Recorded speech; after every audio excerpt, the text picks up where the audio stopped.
Okay, let's see what we got in the box. That's a heavy one. That's a light one. Do the light one.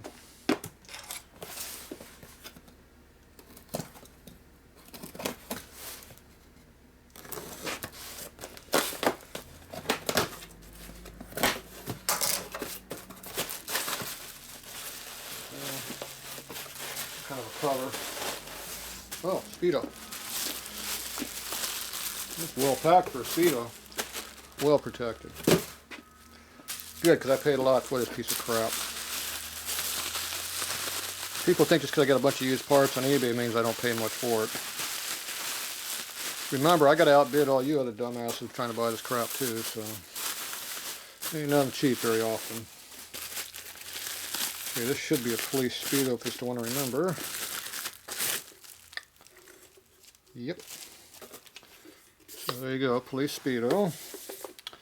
Yeah, I didn't know the bezel was bad. I thought the bezel was good, but alright, it ain't. The dial looks good, which is actually the face in there. They call that a dial.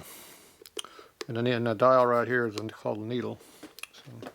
So this is basically your 70s speedo, or not early 70s, but 60s style.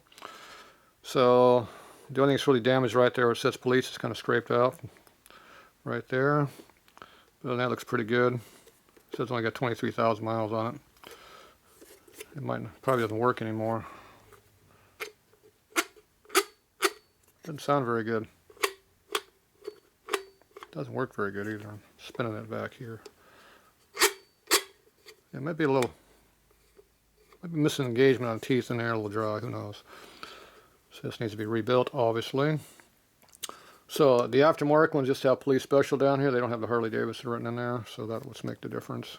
Police ones only go to 100 mile an hour because their bikes were slow, whereas regular civilian bikes were 120 because they were faster. You know, if it's got 120 speedo, it will do 120.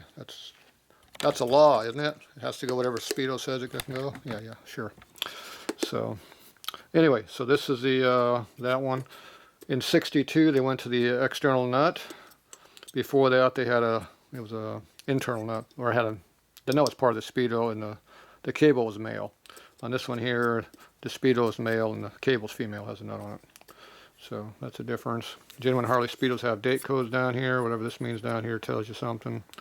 Doesn't tell me anything, but if somebody knew what they were looking at, they could tell me what that is. If you can read that, I don't know. My light's off again. Wrong button. That wasn't the light button. There's the light button. So anyway, if you can read what that is, maybe you know what that means. I don't know.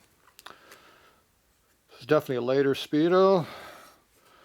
Just by the way it looks more of a 70s style speedo to me, not 60s, but still early 70s.